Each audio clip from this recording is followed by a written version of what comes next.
Hey everyone, welcome to the Sponsor Talk podcast, where we interview some of the leading minds in the world of sponsorship marketing, discover the various ways that brands interact with properties, with sports, with film, music, arts, and marketing. Today's conversation is going to be a fun one. It's with Matt Kobach. He's the director of content marketing at Fast, the world's first one-click online checkout, which actually launched pretty recently. And prior to that, he was running digital and social for the New York Stock Exchange. If you think the name sounds familiar, it's probably because you follow him on Twitter. He's one of the leading minds in driving forward funny, thought-provoking, insightful social media content. And Adweek actually named him one of the top 100 most inspiring minds in marketing, media, and culture. And that all happened pretty recently. So if you want to follow him, it's at @mkobach. It's the social handle on Twitter. Matt, welcome to the Sponsor Talk show. It's so good to have you. I appreciate it. I wish I started every conversation with an intro like that. That was amazing. I rehearsed it a little bit. So tell me what's going on. So you're at Fast now. You're Yep. trying to challenge online selling, take the friction away from buying things online, but not everyone's familiar with Fast. So maybe you could just tell us a little bit about it and what people need to know about the company. Certainly. So there's really two elements to FAST that really help people understand it. First is we want to be a one-click shopping experience. So the easiest way to understand it is to think about how easy it is to order stuff from Amazon. We're offering that same simplicity to every other website on the internet. So it's one click to buy on Amazon. It's one click to buy for any company that installs fast checkout. The way it works is simple. You register on a device. You enter in your information one time, and then as long as you're still using that device, it's automatically saved. And any button or any website that has that button, you can literally just click, and it orders. You get a short window to change your order, so it's about 5 minutes. And let's say you need to change, you have the wrong credit card in, or you want to update an address or something, or you just change your mind and want to cancel it. You get that. But the idea is to really level the playing field for every other online store, because we believe that a big reason why people so consistently shop at Amazon is that it's easy, it's frictionless. I don't want to go in the other room and get my credit card. I don't want to have to update any information. So that's part one. Part two is that we really want to be the place where you don't have to fill in any information ever again that's done repeatedly.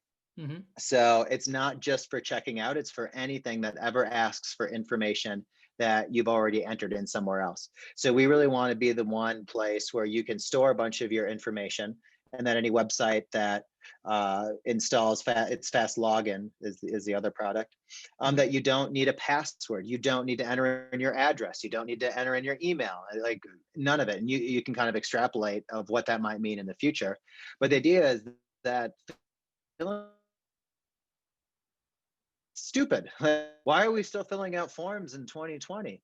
Especially like you should fill it out once, and that's it. And the technology should be able to take care of the rest. So, working on it, working with a team that's building this amazing technology, and it seems inevitable to me that something like this will Yeah. exist in the And you future. know what? A lot of it's driven by simplicity, like you talked about, convenience. At the root of it, it's really making the purchasing process a lot easier for people, right? Hmm. And if I think about, how accessible products like McDonald's or McDonald's food, candy bars, it's driving that convenience because you can find that anywhere. And I think once fast gets to a point where it's so simple, it's so easy to use, and a lot of retailers and a lot of companies are coming on board. um, it seems like it'll simplify the process. So what is it that you think that fast delivers that's right for consumers? Like why is it that when people are shopping, and the mindset that they're in, that this is something that is going to help them and help their experience? It's really about thinking about going about your day. Well, how about this? There's two types of things that you shop for primarily. There's the stuff that you kind of need, like the essentials. You need new toilet paper, you need new bath towels, whatever. And then there's kind of the more pleasure, like maybe you want to buy a new pair of pants or something. Hmm. Um, that uh, that first category of stuff, you shouldn't waste your time having to enter in information. You shouldn't waste your time having to fill out a credit card and an address and stuff. We want to make it so that like these simple things that you have to do over and over uh, don't take out part of your day that you should be spending otherwise. The point of technology is to make our lives easier and better. And so you want to take stuff like that where you're buying stuff over and over and make it as simple and seamless as possible so that you can spend more time, having a conversation with you, talking Mhm. with friends, doing it, whatever it is that you want to do instead of having to enter in information. The other side of it is when you're kind of shopping more for pleasure than necessity. And the idea is that like that should be an enjoyable experience. You should you should find something that excites you and you want to buy it. And there shouldn't be this part of the process where you get to it and you think, I got to go get my credit card. It's in the other room. And it sounds kind of silly and it sounds a little trivial, but we all know that we've done it. We all know that we've abandoned carts because we just didn't feel like going to get that information that was in another room.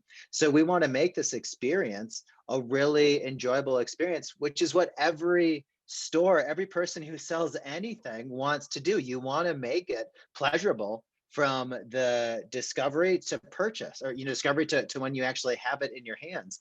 And so we think we can be a part of making that process that much more enjoyable, and so that people want to interact with your brand and purchase from your brand more in the future. Mhm. And I wanna get into, the launch plans and, how you launched the company, especially from a content marketing lens. But, in order for us to talk about that, I kinda wanna go into how you got to this role. Me and you, we met on a fantasy football league, that was set up by the Fantasy Life app. You drafted Travis Kelce and, Patrick Mahomes first, and I Which was I'm going. undefeated, by the way. I want to add this. I'm the only undefeated team still.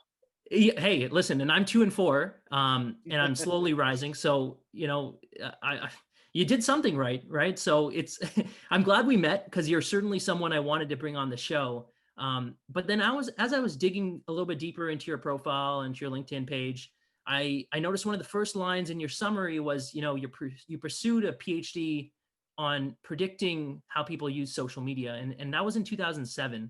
So I'm wondering if you can tell me about that because that's a little bit above, or before when social was really developing. And I'm curious if that sparked your interest in what you're doing now. Yeah, so absolutely it sparked my interest. The way it worked was in another life, I thought I was going to be an academic. I thought I was going to get a PhD and be a professor and do research and have students and stuff like that. And for a while, I was on that track. And the department I was in was media effects department. So they literally studied how media affects people. And the way it works when you're in academia is you have to get like really, really niche, really specific. And I had done my master's on sports, racial stereotypes in sports. Hmm. And when it came time to do my PhD, uh, there's a lot of people doing sports, and there was a lot of people doing stereotypes and racial stereotypes specifically. And I kind of realized that I would be running a race with a lot of other people. And 2007, 2008, it was very clear that like social media was going to be a thing. It hadn't quite taken off. Like it was still kind of like gym selfies and what you had for lunch, but the writing was on the wall. Like it was obvious that this was a thing that everyone was going to use. And it was almost a strategic decision on my part to think, all right, there's a lot of people who are interested in, all these other elements of the media, but no one's studying the effects of social media because it's so new. Hmm. So instead of competing with all these other people, why don't I just try, like, this will be my thing. I'll do social media. That way I'm not running a race against 200 people. I'm running a race against two people.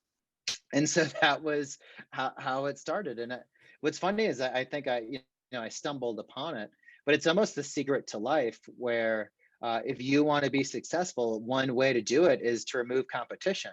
Hmm. And so I removed competition by picking an area where it was impossible for anyone to be an expert.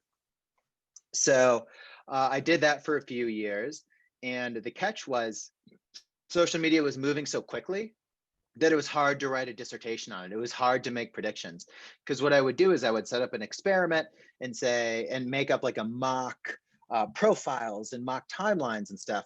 And the problem is Facebook would then update their timeline and their Hmm. news feed or their profile. So they'd look completely different. So I'd like go through this process, and I'd done this like 2 or 3 times where I'd set up the whole experiment, gotten it approved, made all the corrections that my committee told me to make. And then it was obsolete by the time I was ready to run it. So enough of that. And I started looking for work outside and ended up leaving. So I'm Hmm. a PhD dropout. I'm what you call ABD, which is all but dissertation. Okay. Um, I don't see a scenario where I go back, but you never know. I'd written a few chapters in the dissertation too, so I could always go back to that. But that's how I was in academia, and the fact that social media was moving faster than I could keep up with in academia is why I Hmm. saw what else was out there in social media. I mean, that thought process is so interesting. It's like you remove competition by going somewhere where nobody else is really going, Mhm. um, and then you become an expert in that field, and you really become a thought leader in that space. I'm curious if you had that same headspace when you were looking for roles. So you worked in your last job at the Intercontinental Exchange, Mhm. as the social and digital manager, but like I don't really know anyone that'd be like, I want to work for the Intercontinental Exchange. Like Mhm. I want to work for the New York Stock Exchange. How'd you get there? Is it the same process? Is it the same mentality? Tell us about that. 100%. So the New York Stock Exchange is owned by a company called Intercontinental Exchange. And Intercontinental Exchange is the one who put the job posting out. And Hmm. you see that, and it was like, you're going to head up social and digital marketing for a portfolio of exchanges. You look at them, they're primarily an energy exchange. They actually, the biggest part of their business is oil Hmm. exchange. Uh, and so you get that, that doesn't sound as fun as working for Nike or working for an NFL or NBA team, or in entertainment. And so one, you reduce competition. Not a lot of Hmm. people want to work for an energy exchange. And so and I didn't either, to be honest. I saw it, and so I when I saw the opening, I was kind of open to anything. Hmm. So I dug a little deeper, and I had seen that they had just purchased the New York Stock Exchange. And I was like, well, that one's interesting. That Hmm. that could be like, that's much more, up my alley than doing energy. They also did commodities and financial products. And so I applied and got the first interview, and made that was really the only question I asked when they asked about any questions was, I kind of said something like, I don't really understand the role. Like, am I going to be doing this for all of the energy exchanges, or do you have like separate commodities exchanges, or Hmm. like, equity? How does this work? And my then future boss at the time said, oh, I guess it doesn't say in the job description. You'll primarily be doing social media for the New York Stock Exchange. And that's when it was like, got real interesting, and I got real serious about it. But because I'd taken the time to investigate a role that didn't sound that interesting, Hmm. I didn't have to compete with a lot of people. Hmm. I remember I found out after the fact, from the get-go, it was like me and one other person that Hmm. was really that were really ever seriously considered. And after that first interview I had, I decided to do a social media audit, both in terms of what people were saying about the New York Stock Exchange, and then in terms of like what I would do if I was in charge of it. Hmm. And I spent a weekend doing it. By doing that, I became instantly the front runner. And I know this because I talked to HR, my boss, after the fact. So really, just by digging and removing competition, picking a product or a business that most people just looked right past, and then by doing a little extra work after I found out that it was a job I really wanted, Hmm. set me apart. And I didn't have really any, much professional experience at that point, especially not at like a Fortune 500 company. That was, you know, lucky for me, they weren't looking for that. Yeah, you know what? Like going back to being a young professional, thinking about what you can do to like stick out of the competition and kind of um, really go and get that job. That's a great like key takeaway I'm going to take away from this is that you know just going above and beyond like that. Not everyone's going to do, even if you're competing against one other person like you were, or if you're competing Mhm. against a couple hundred, like take that opportunity to really prove yourself. That's a good takeaway, man. I like that. Yeah. It So yeah. I think it showed a bit of humility too, in that the other person I was against, they wanted like a bigger title, and they were kind of Hmm. they were playing hardball from the get-go. Mhm. And for me, and this might be dependent on the company you're applying for me, it was like I was already digging into the work. I was already doing it. Like I was doing this for free just because I loved it so much. Yeah. And so if you have a company culture, which this is the case at they go by ICE, Intercontinental Exchange, Mhm. the culture at ICE is definitely work hard, put your head down, get stuff done. And so, I kind of accidentally showed them that that's how I work, and that's what to expect if you hire me. Mhm. So worked out. Well, what you learn in your time there, because you were there for a few years, right? Yeah, Do you remember how many years actually? Like, were you yeah, 6 years. So I, 6 years? Okay. spent they're it kind of is broken up into two chunks Hmm. because they're based in Atlanta. So I spent the first 2 years in Atlanta, and Hmm. then it became clear I kind of plateaued on what I could accomplish for the New York Stock Exchange in Hmm. Atlanta. So they asked if I wanted to move to New York. So I relocated to New York, and took what I'd done, and was able to multiply it exponentially just by being there. All right, cool. Okay, so in that time, like Mhm. obviously social was changing a lot. Now it's known for fast turnaround times. How quickly can you have an Oreo moment? You know, Mhm. um, but at the same time, when you think about a place like the New York Stock Exchange and ICE, like a lot of the companies that are regulated like that, they probably have lots of layers of approvals, because it's a direct communication pipeline to that consumer. So, how'd Mhm. you navigate all of that when you were there as a social manager? And did you find that was happening in general over the years that you were there? Yeah. So the first thing I did when I started, or one of the first things I did, was I got really friendly with our lawyers. Mhm. And I recommend anyone who does social media get in a meeting with whoever needs to approve what you post from a legal standpoint and your boss. Yeah. And I had them map out. I was like, what can I say and what can I not touch? Like, Mhm. just help me out, help me understand what will get us in trouble and what you don't care about.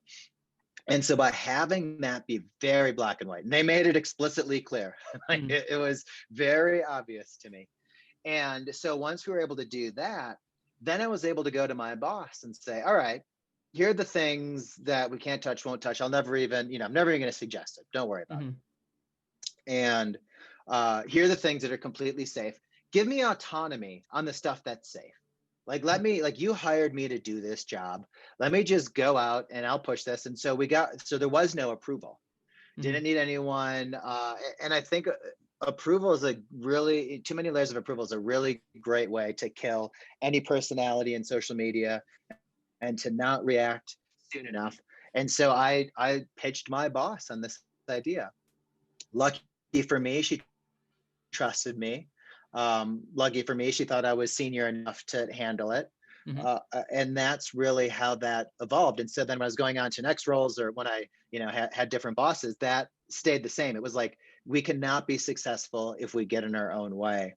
Mhm. And if someone who does social media is listening to this, I am willing to bet they'll relate to this. Is that as soon as you involve too many people in really any social media decision, it just takes one person to say no to kill an idea. And so it becomes really, really hard to get anything remotely interesting out there. So by really getting rid of all that red tape and all those layers are what's key to having an actually interesting social media handle. Mhm. Yeah, you know what? Like I'm thinking about all the examples that I have experienced in my career with brands, and in general, a lot of times it's about protection of what's been developed over a certain amount of years, right? And I can understand why a lot of senior level executives want to be involved in some of those decisions. But you're right; it's a great way to kill innovation. It's a great way to kill the creativity behind social. Have you learned anything in terms of like how to battle against that if you were in an environment like that? Yeah, there's really two. There's some where you're just not going to win. Hmm. And I've actually had people, because I've done talks and stuff, and I'll say something similar, and people will say like, "I've tried this, I've talked, and like they don't budge and all this." And like, there's a time when you just got to go, "Okay, I've plateaued here. Hmm. Like this is if they're not going to promote me and they're not going to listen to my ideas, they're not going to give me more autonomy, Hmm. then it's probably time to find somewhere else where you can have that." The other way that I've done it is it's really being frank and being, open and communicating as early as possible. And it's never too late. You can always have it again. You can always, it's better late than never. But luckily for me, I had that conversation early at Hmm. ICE. And it was a conversation that I had before I ever even accepted the job at Fast, just saying like, this is how we're going to be successful if we work together. So knowing that that was going to be the case ahead of time. But if you are right now, you've been working at a job for 3 years and you don't have that autonomy, Hmm. right now, literally pause this podcast, write an email to your boss and say, "Hey, I want to get rid of some of the red tape that we have. I want to make it so we're a little more," maybe don't say the red tape. "I want to make us more nimble on social media. I want to make us so that we're more tuned into what's happening in real time. I'd love to schedule some time with you to figure out how we make that possible. Do you have time for a Zoom call, next week?" And Hmm. just open up that dialogue, and you'll find out one or two things. Either your boss never even considered it, and he Hmm. or she will, kind of fight for you to get you that autonomy, or that their hands will be tied. They'll say, "Sorry, it's, not in our company culture, or, the agency does this, or the, executives think that." But at least you'll know where you stand at that point. And you can, then it's up to you to keep fighting for that autonomy or to go look for something different. Hmm. No, that's great advice. I mean, in my head, I was thinking of the ocean spray example because, all of marketing Twitter was talking about how they didn't react fast enough or how they didn't Mhm. do certain things. But then there's the other side of it where, there's probably layers of approval. There's all these challenges that people are dealing with. So I can only imagine, the challenges that social managers have when they're working in different environments like that, where Mhm. there's internal pressure, but there's also external pressure, and just navigating that can be handled just by having those frank conversations with your bosses. Yeah. I'd love to talk about the ocean spray thing for a second, Yeah, let's because do I it. think that's a bit of a anomaly in terms of how quickly you should react. Hmm. So, um, uh, you have timely things where, depending on your brand, it makes sense for you to make a joke about it or to be part of it. So, like the fly on Mike Pence's head. Sure. Everyone's Yeah. watching the debate. Fly gets on his head. Maybe you're, I don't know how you relate it to your brand, but whatever. Maybe there's a clever way for you to do it. That's kind of something you need to jump on right away, because Mm. that moment's boring 2 days later. Hmm. If you sell fly swatters, you can't do your Mike Pence fly swatter ad 2 days later. It has to be that day. Hmm. The ocean spray thing is interesting because it was specific to that company. And so what you want to think about there is, oh my God, the fish jumped in the boat. Hmm. Like, this Yeah, is just totally. dumb luck. How do we best capitalize on this? So it's not about like having all these people to have their say or to miss the chance. It's more about, this is a once in a lifetime or once in a career, once every 10 years thing that happens to a brand. Yeah. What is our best possible response? And so you want to be quick, but you don't want to be thoughtless. Yeah. And so kind of having a quick huddle. So if you see that, like, what you want to do is like, "Guys, we need an emergency meeting. Everyone get on this Zoom in 30 minutes. I don't care what you're doing. Yeah. Let's talk about this and let's get some plans." You do, let's say it happens on a Sunday afternoon, like get on the Zoom Sunday night. And then by Monday morning, everyone has 5 ideas for how you're going to respond. And this way you can be a little more thoughtful. Everyone feels like they're part of the process, Yeah. and you can really maximize that. I think the end result, they bought the guy a truck, was, That's right. and they got a bunch of PR out of that too. Like what's it? I don't know. Let's say they bought him a $30,000 truck. Let's say $50,000. The amount Hmm. of PR and goodwill they got just from that move is worth more than the $50,000. So it seems like they were able to do it, even if it was, 3 or 4 days after the fact. And you know what? Like I feel like why it came across so positively, because it was a very genuine action, right? So the Mhm. reaction could have been that brand says, we're going to film some TikToks, we're going to try to replicate this, work with some influencers, and look at us, like we are Ocean Spray. um, I feel like part of it was effective because it's a genuine action for a problem that person was facing, and the car solved that, right? And Mhm. taking that positive PR, developing that, doesn't happen overnight. So having those quick huddles, having those important meetings, sometimes you get a very thoughtful idea out of it, like they had. Yeah. And l- to your point, they kept him the star. They Yeah. didn't take over. They didn't make it about them. They made it about that guy's name. I forget his name, but Hmm. yeah, they kept him at the center of the attention, which he was the star of the ad. Ocean Hmm. Spray played a supporting role, and then when they thanked him and they did the PR thing, they still played a supporting role, but they still made him the main character of the content. And then I love how TikTok actually amplified all that stuff, and they made him the star again, just showing that, in the ad that they played during the baseball game, about a few weeks ago, they really didn't try to make it all about us, right? So I think that's the interesting takeaway that I had was, how do you genuinely play a role with your brand to support the conversation that's already happening instead of trying to take it over? 100%. I think that's actually a good metaphor for any brand, is that you're not the main character. Hmm. Like right now, I don't know if anyone's watching this, but I'm drinking a Yeti. Yeti isn't the Hmm. main character. I'm drinking out of a Yeti. It's not the main character of my life. It's a supporting character. I like it. It's, Hmm. it's a good product. And that's how every product is.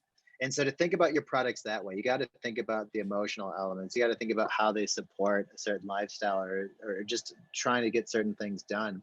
Um, and if you do that, I think you're thinking about marketing the right way. Hmm. So, man, you're obviously well known for your Twitter page, right? And so when you made the move to work on your personal brand, and then to actually, from what I've heard, you've DM'd Dom Holland, the CEO of Fast.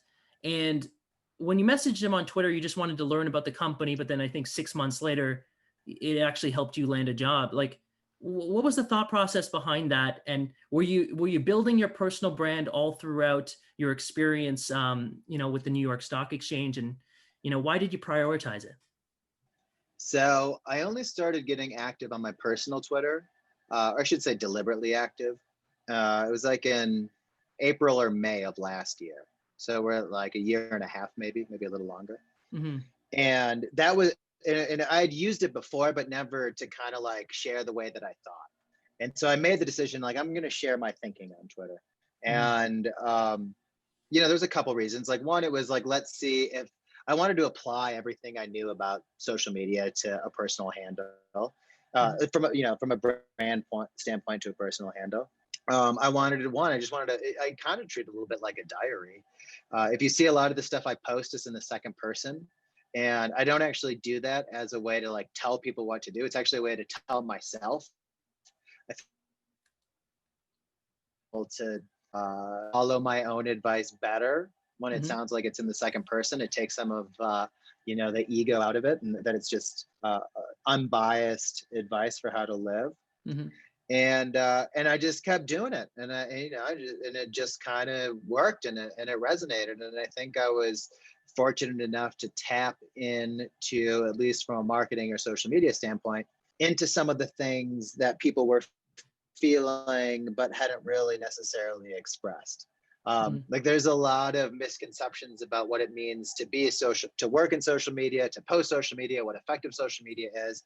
And I just kind of started saying or sharing my experiences in a way that was kind of, not kind of, definitely pithy, Hmm. that resonated. And I was able to kind of over time sprinkle in, I just kind of have a general interest in happiness and philosophy, and trying to live the best life possible. So I kind of sprinkle that stuff in, Hmm. and it's resonated the past year and a half, whatever it might be.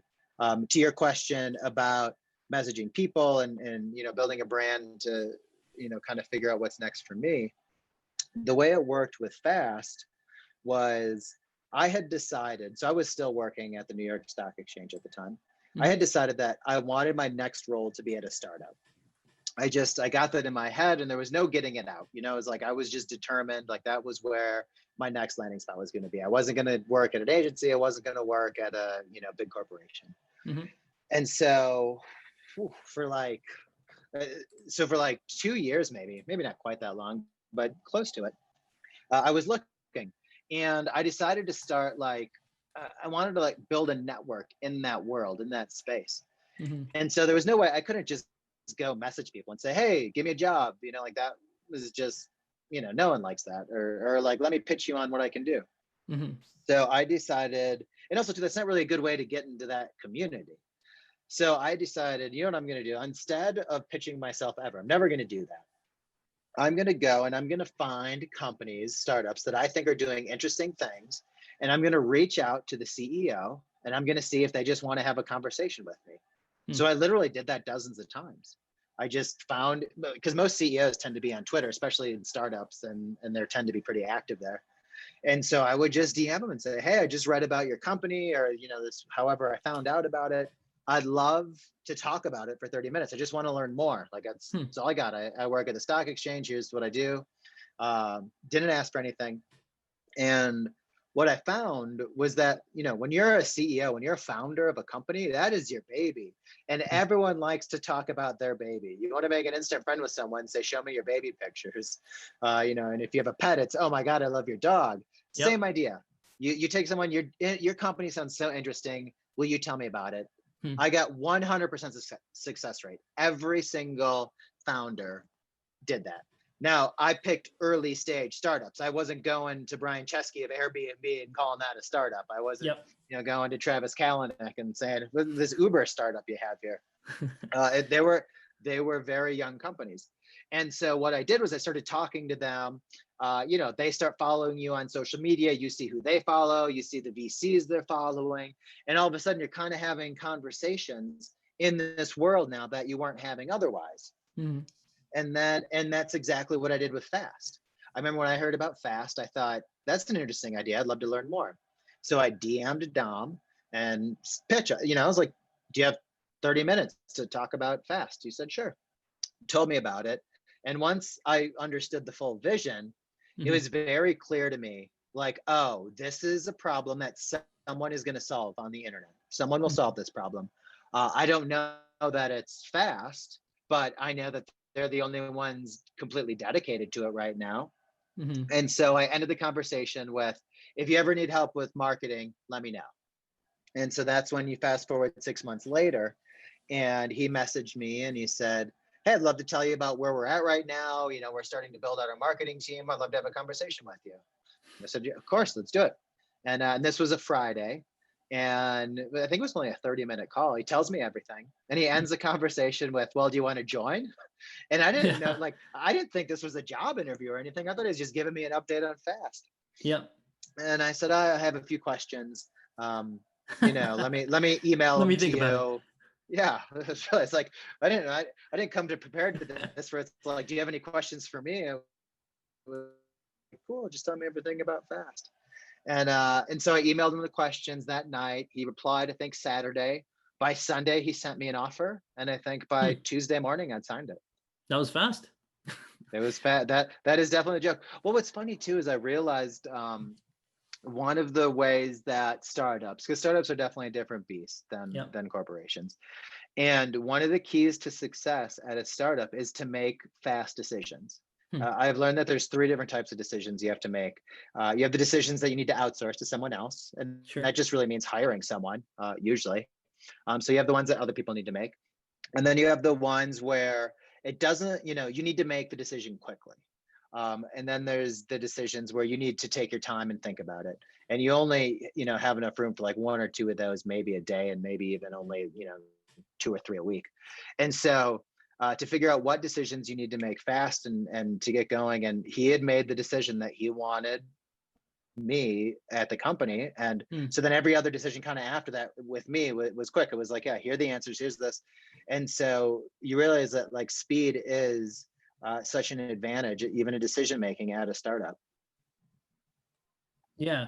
So, I mean, okay, tell me more about this. You became the director of content marketing. When you first heard about the company, you were very receptive to the idea of what they were trying to solve, right?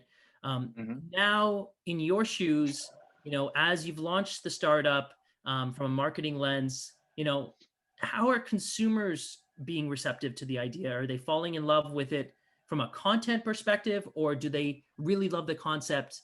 And what is driving success for you guys? Yeah. So what's funny is we're not a B2C company. We consider ourselves a B2B2C company, Yeah. because the only way we need websites to install fast checkout. So really, like that's who we need to talk to, or who our customer is. But what's funny is the end user is the customer, is just a regular consumer. Yeah. And so we've decided to use our social media to talk to that last person. Hmm. So, or sorry, I should say our organic social media to talk to that last person. We Hmm. have paid that targets the store owners. We have organic that targets the people who buy from the stores. And our logic being is we want to make an army of advocates. We want Hmm. to make people that go, God, Nike, I love you. I Hmm. want to buy more stuff from you. Will you install fast on your website so I can buy more stuff from you? Hmm. So that's our plan with organic. And we're doing this through through giveaways, and through making our content fun and interesting, and really to kind of give people a reason to follow.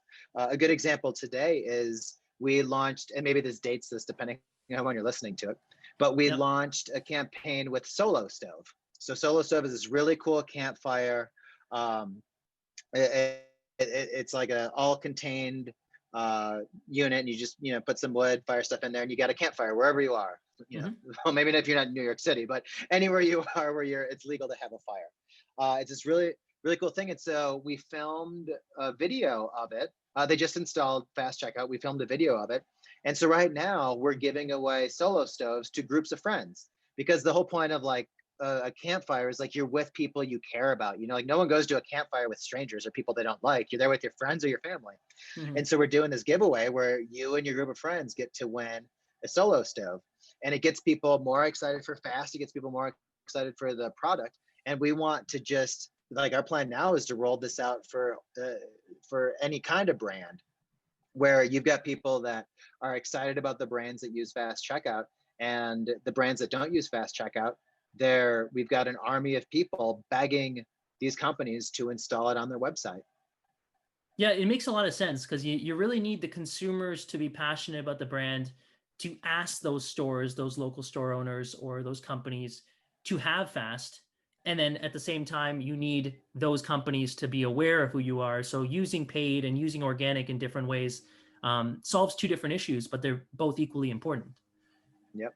And what we want to do too is, um, as we get more stores, you're going to see it more in the wild. But we want someone who maybe has seen us on Twitter but haven't seen the button in the wild yet to be Hmm. so excited that they can't wait to use it. They're like, "Oh my God! Finally, a store that sells something I want to buy has it. I can't wait to use this." And we believe that those are the type of people that are going to tell their friends, and more importantly, going to tell their parents. Like we Hmm. want like this is for people like me and you, but it's also for our parents and for our grandparents, Hmm. because we want to make the tech so easy that you don't feel frustrated by getting, some error message, that it's something that anybody of any technical skill, like you don't have to be super into tech to use this. It's a Hmm. super seamless, easy thing that anyone, as long as you can surf the web, you can use fast checkout. So we're really hoping to build an army of advocates that then tells the people who, don't use Twitter, don't use Instagram, maybe only use Facebook, that this is a better way to shop. Hmm. And I want to probe on that for a second because, from a technical standpoint, it prides itself in being very easy to use. You want to make sure that the consumer takes that away and the stores take that away. But I know that, when you launched a couple months ago or a month ago, you put out a thread on the actual social channel for Fast, and there were some people having issues with trying fast checkout for the first time. So how important was it for you to use your social um, to really drive clarity around that transparency, and then how did people react to that when they heard that? So for those of you who haven't seen the thread, so we launched And when we launched, there was, I mean, to be transparent, for 90% of the people, it worked great. And for 10% of the Yeah. people, they had issues. Yeah. And the problem is the 10% are very loud. That's And Twitter for you uh, for sure. that is Twitter for you. And that's fine. And honestly, we knew it. We knew that when we launched it, there would be a few bugs. And when we kind of, and not to get too technical, but you have so many things where it's like you're on a certain browser and a certain zip code, buying a certain product. Like there's just these combinations that's really hard to predict, and you really don't like. Some of them are just going to be impossible to see until you actually put it out in the wild. Mm-hmm. So we knew that part going in. There were some other things that we probably should have caught beforehand, but we didn't. Mm-hmm. And so what we did was, we let the, dust settle for a few hours. Also, too, actually, another reason we had a few bugs is it was so wildly successful beyond anything we imagined that we overwhelmed some of the systems that were needed to use it. So we had to like all of a sudden double down on some of that stuff. So what we did is, and we had to ramp up our customer service. So we did that. We're like, I honestly, we worked like 24, 48 hours straight just to get through all the big stuff. Mm-hmm. And I think it was like hour 18 or something. Mm-hmm. We pride ourselves on being transparent, and we pride ourselves on being trustworthy. And so we literally just wrote a thread that said exactly that. It was like, you know what, we've built in public. We've launched in public, and now we're fixing in public. Here are the top errors that we saw that we've addressed. There's a handful of others. We're working on some of these, and some of the ones we're working on, they're going to take a few weeks, but this is where we're at. It's kind of like we apologize for everyone who had a less than great experience, but we do not apologize for who we are. Because some of the feedback we got was like, I can't believe you guys hyped it up so much and it didn't work for some people. And it's like, we apologize for the not working part. We do not apologize for the hyping it up. I will never apologize for talking about how we're going to make the internet better. And so that was really what it was. It was, we're fixing this. We appreciate the feedback. Some of the stuff we only could have found if we launched, and some of the stuff we should have caught. But now that we have, we're fixing it. And to be honest, too, we launched this for people that are super early adopters on Twitter. Like we didn't launch, we technically launched it for the world, but my parents, had they not known that I worked at Fast, that wasn't on their radar. They were never dying to buy a hoodie just to test it out. Yeah. So it really was, it's like, why didn't you do it to a beta group? And it's like, it kind of was a beta. Like this actually was kind of it. And so we're able to work all these bugs out. And the benefit is we have a much stronger, much more robust system, significantly quicker, by shouting and saying, hey, look at us, and having everyone look at us and having everyone point out the problems that we had. And the other thing I want to point out too, is we were able to build up enough goodwill that of the 10% that had problems, 90% of those people were actually very polite about the problems. There were, there was like, oh, it looks like my, the zip code isn't working in this country. I get it. I've had this issue on trying to order stuff other places. Like they were rooting for us. And so it was really this great way to help make our products so much stronger, so much better, and so much faster. So believe me, it stung for 48 hours, or we felt the ramifications, as there were people still having issues we had to resolve for a few days after. But to anyone who's ever thinking about launching, like, I would recommend launching too early and having some people have less than ideal experiences so you can fix them quicker. Like that sped up the strength of our system tenfold, easy. Because we easily could have pushed that launch date back a month or 6 months and made it perfect, and there still would have been mistakes, and we would be we wouldn't be where we're at today without doing that.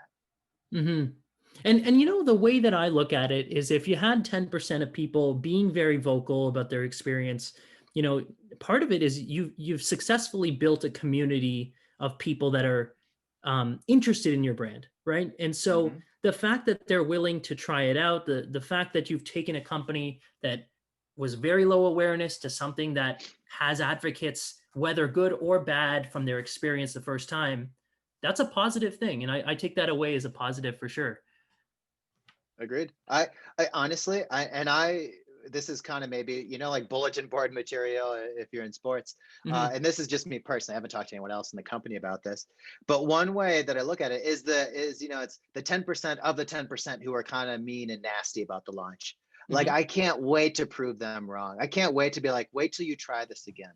Yeah. Wait until all your friends are doing it. Wait until like your mom wants to use it and asks you about it. Like, I know that we're headed in that direction. Yeah. And so, and also too, they're going to use it. Like, no one's basing their identity on hating fast. It's just, who cares? Hmm. And so if what I want to do is give them such a good product that they have to just kind of admit, yep, you know what, this is a great product. And I maybe hated on it 6 months ago or a year ago, whatever, but it's too good of a product not to use. That'd be foolish. And they kind of get to, backtrack on what they said. And obviously I'm not going to hold anyone to accountable. There's no way to me to follow up if they ever use it. Yeah. But like, that's my goal, is for everyone who wanted to take a shot at us to have them be users of the product. I mean, that's the ultimate compliment, right? At the Hmm. end of the day, if they're using the product, jokes, I mean, Yeah, jokes on them, right? yeah. So there's two questions I kind of want to end this off with. And one of them is going back to that conversation around building a personal brand and how you've successfully done that. You know, Mhm. if you're working for a large company, we were talking a little bit about how protection of the brand is very important, right? And when you have an employee's personal brand being too big, I wonder if there's such a thing. But Mhm. sometimes it can create a challenge with how the company perceives it or certain people perceive it.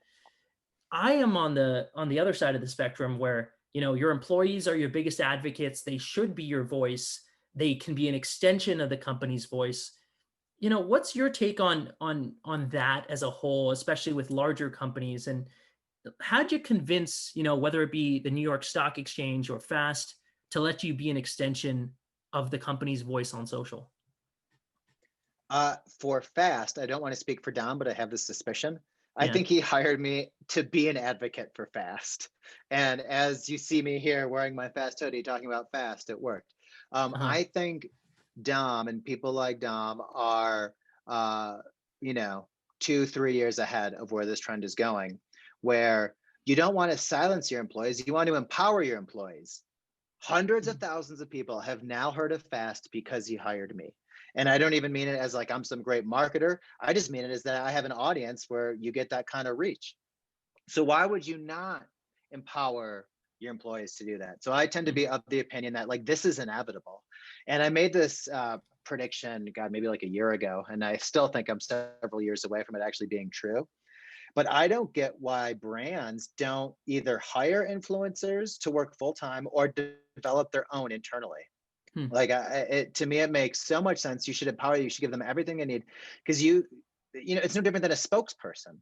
Mhm. Like, every company should have their own progressive flow. Like the character flow. Like, I don't know why you wouldn't do that. It's such an advantage. It is such an unbelievable advantage. Uh, to answer your question about like how did the New York Stock Exchange take it, they weren't crazy about it, to be honest. Yeah. Like I had plenty of times where my boss kind of sent me an email or called me up. We worked in different cities at the time. And it was just like, hey, such and such saw this tweet. And I'm like, Okay. okay, like, did I break any rules? And it's like, well, no, but he's just not wild about it. And so like that was always an element Huh. at the stock exchange. And I actually have a friend who their social media was growing, and they essentially got called into the office and said, "Hey, I think you're you got to dial it back a little. We're worried that your persona is becoming a little too big." Hmm. And it is such a backwards way of thinking. Hmm. It's, what you could do instead of saying like, "Hey, your persona is getting too big," go, "Oh my God, this is amazing. We want to empower you Yeah. to essentially be an advocate for our company. Do you need anything from us?" That person now is an advocate for life easily, even if they don't take them up on it, just even that offer. And then you've also empowered them to say nice things about the company. Like, companies hire people and pay them lots of money to do their job.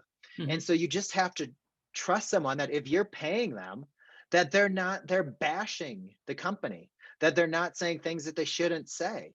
Like Totally. Yeah. it's no different than like you hire someone and you expect them to do the work that you hired them to do. Like if you trust them to do the work, you keep them on. If you don't like the work that they're doing, or if they do something that isn't in line with what you want for the brand, fire them. Like that, that's the world we live in. Yeah. But I think the risk to reward, like, people think the risk is really high, the reward is really low, and it's the inverse. And the companies that figure this out sooner rather than later are going to have such a strong advantage in social media, because we're very clearly moving to influencer led social media, or influencer dominant social media. Sure. Yeah. Kind of the younger you get, in terms of generations, so you got Gen X, Millennial, and then Z. It's very clear that like they're celebrities. The younger you get, the bigger the celebrities are the influencers. Mhm. And that's a way to tap into. It's like hiring an actor for free. Like it's like being able to go hire George Clooney to work at your company and just talk about how great it is. It's like, of course you would do that, but no one ever does, because George Clooney doesn't want to make $150,000 a year. Yeah. But you could literally hire someone on social media for that. So it Yeah. uh, seems so short-sighted. One other thing I want to say too, that I try to say in every interview, I think everyone who works in social media is vastly underpaid. I think the amount of stress you have to put up with, I think the amount of chance that something could go wrong. I think it is a industry that needs to double its pay. Like I think every job should start at $200,000, and that there should be no junior people running social media. You could have junior people on a social media team, but it is the face of your company. It is the biggest chance to have egg on your face, and you should hire someone and pay them according to that risk and that responsibility. Hey, I mean, a lot of people are going to be on your side with that. I mean, I don't argue it. It's a job that's definitely underappreciated. And you know what? I think about what you were saying earlier about why the risk reward is so inverse of what a lot of companies think of. And in general, there's a lot of benefit that can come from that. You think about you're paying influencers externally from the company when you could have similar influencers that you empower within the company, and they can just be an extension of what you do. And I think hopefully we see that a little bit more as companies start to realize the power of it. But Matt, we got one last question here today, and it'd be a miss on my part to kind of not ask you about biggest learnings you've had in your career. Whether it be what students should be doing to utilize social more to get opportunities, or what you've learned at Fast, or what you've learned at the New York Stock Exchange. Like, what's one takeaway that you've had in your year so far?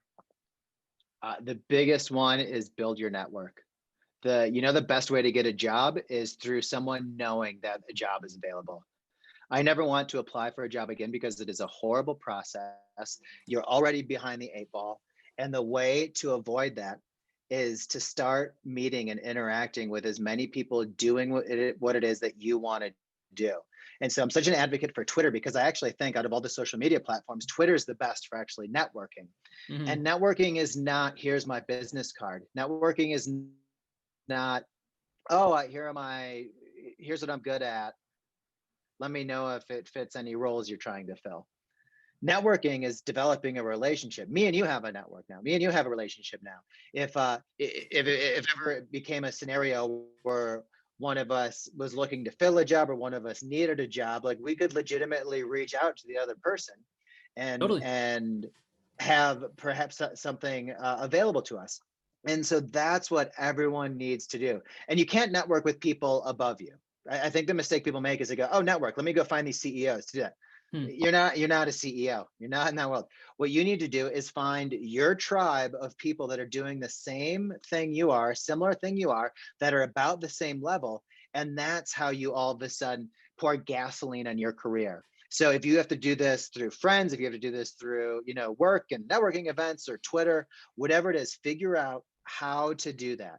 That is been the biggest secret to my success. And I mean, we talked about it earlier. It's literally what I did. I literally reached out to people just to network. I just said, hey, I'd love to talk about your company. You have to, and if you're going to do that, you have to give someone something that they want in return. So for me, I was able to give founders an outlet to talk about something that they loved. Mm-hmm. Even me and you, this podcast, I agree to be on here for Yeah. no benefit of yours. This is 100% a selfish decision on my part because I love to talk about social media. Mm-hmm. So it's an easy yes. So find something that you can offer people and then develop that relationship. If it's on Twitter, an easy way to do it is find the people that you want to, find that group that you want to be a part of, figure out what they're saying, and figure out a way to amplify what they're saying or to build on what they're saying. And that's a way to build your network. Like the people that created content based on my content are the people that I now understand, or that like I now have relationships with. Mm-hmm. There are people that would like illustrate Instagram lives that I did. There's people that have summarized some of my tweets. There's people that have taken notes on stuff, and those I know those people now, and those people are part of my network where if they asked me for a favor or an introduction or a job opening or whatever it might be, those people are top on my list now.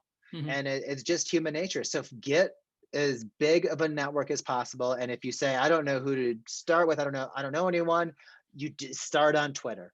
Go right there and do a little work and find the people that are having the conversations you want to be a part of. Mm-hmm. No, I think that's a great takeaway, man. And I appreciate one for you to come on the show and talk about personal branding, social, all the stuff that we chatted about with Fast. But just to have that one key takeaway about value-based networking, how to build your tribe and your community, and do it genuinely by offering something that that person really wants and sees value in return. So I think that's a key takeaway for anyone listening, especially if you're a young professional. And Matt, appreciate it. Hope you lose in fantasy football this week, and I hope to see you again, buddy. Yeah, we'll talk soon. All right. Cheers, man. Bye.